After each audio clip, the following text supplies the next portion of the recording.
अगर फिर से लालू के बेटे सीएम बनते हैं तो बिहार में 3 नए मंत्रालय खुलेंगे। ऐसी बात कर देनी है जिससे जनता घबराए, लेकिन आज जनता क्या चाहती है? जनता चाहती है कि अपने वर्तमान की बात हो, कि उनके आज की बात हो, कि वो किस तरह से गुजारा करने। मोदी जी यहाँ आते हैं और कहते हैं कितने पैसे दूं। बिहार विधानसभा चुनाव को लेकर सियासी माहौल गरमाने लगा है। सभी दलों के बड़े नेता मैदान में उतर चुके हैं और एक दूसरे पर तीखे हमले कर रहे हैं। केंद्रीय गृह मंत्री अमित शाह ने विपक्ष पर निशाना साधते हुए कहा, लालू जी और सोनिया जी को देश से कोई मतलब नहीं।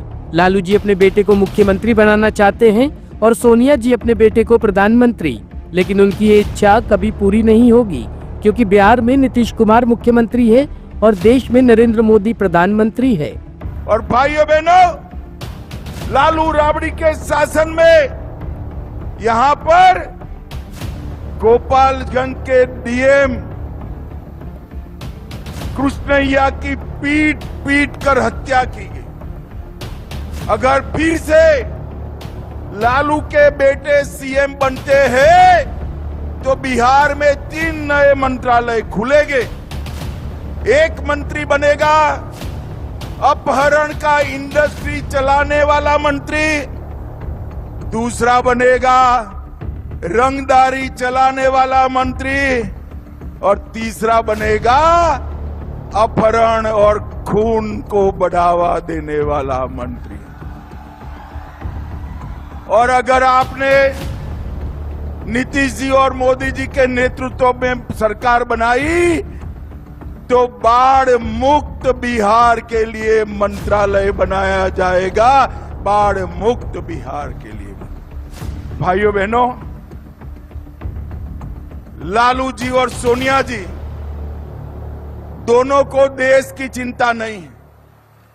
लालू जी की इच्छा है कि उनका बेटा सीएम बने और सोनिया जी की इच्छा है उनका बेटा पीएम बने।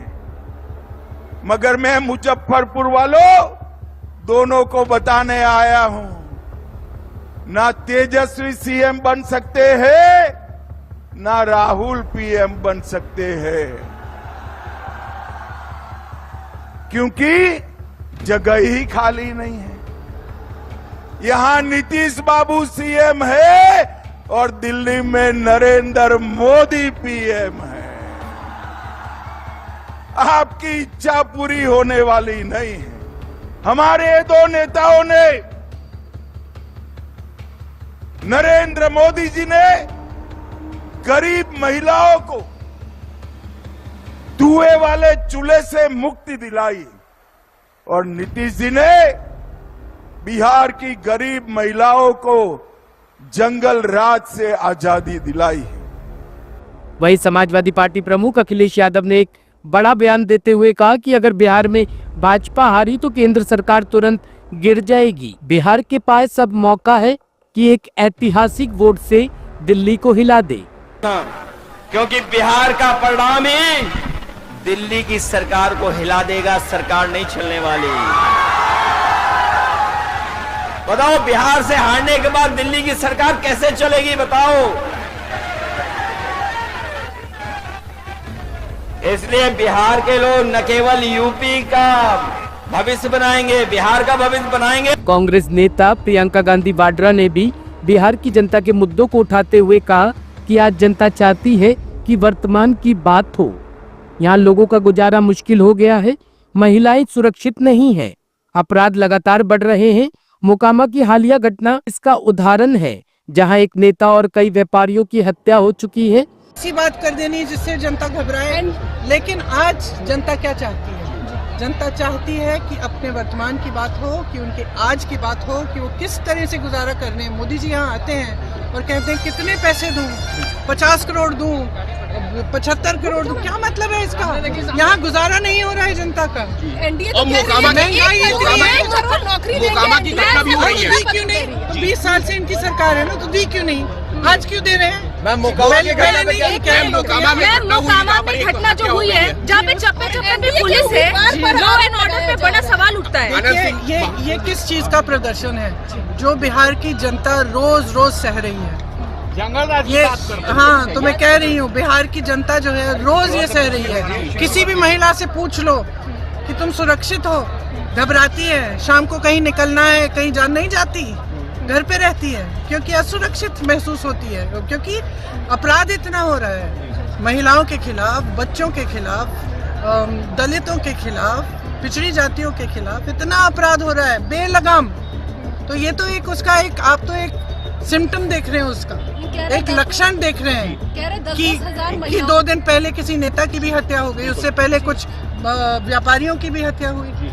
तो ये रोज जी रही है ना ये जनता। तो जब ये जनता की ये परिस्थिति है ना, रोजगार मिल रहा है, नीतीश को आप लोग रिमोट कंट्रोल बता रहे हैं। मेरी बात सुनिए क्या? महंगाई इतनी है, बेरोजगारी हद से ज्यादा है, ठीक है, इतनी कभी नहीं हुई जितनी आज है। सब पलायन कर रहे हैं, सब, हर एक परिवार में कोई ना कोई चले गया है, दूर चले गया है रोजगार के लिए, ठीक है, ना कुछ खरीद पा रहे हैं, त्योहार आते हैं उनको भी मना नहीं पा रहे हैं ढंग से, जो स्वास्थ्य की सुविधा है वो ठप है, शिक्षा की जो सुविधा होती थी एक समय में, जो बिहार होता था, वो आज नहीं रहा। तो क्या जनता उब नहीं सरकार चला रहे हैं, आप लोग कह रहे हैं रिमोट कंट्रोल से चल रही है, जा रही है, उसको आप किस तरह देखते हैं? कहते हैं 15-20 साल पहले वैसा ही। जहाँ तक मेरी समझ है कि बिहार की जनता की तो सुनवाई है ही नहीं, ठीक है, बीजेपी में है नहीं, लेकिन नीतीश जी की भी सुनवाई नहीं है। ये सरकार केंद्र से चल रही है, ये विधानसभा, और ये दिख रहा है किस तरह से केंद्र से चल रही है।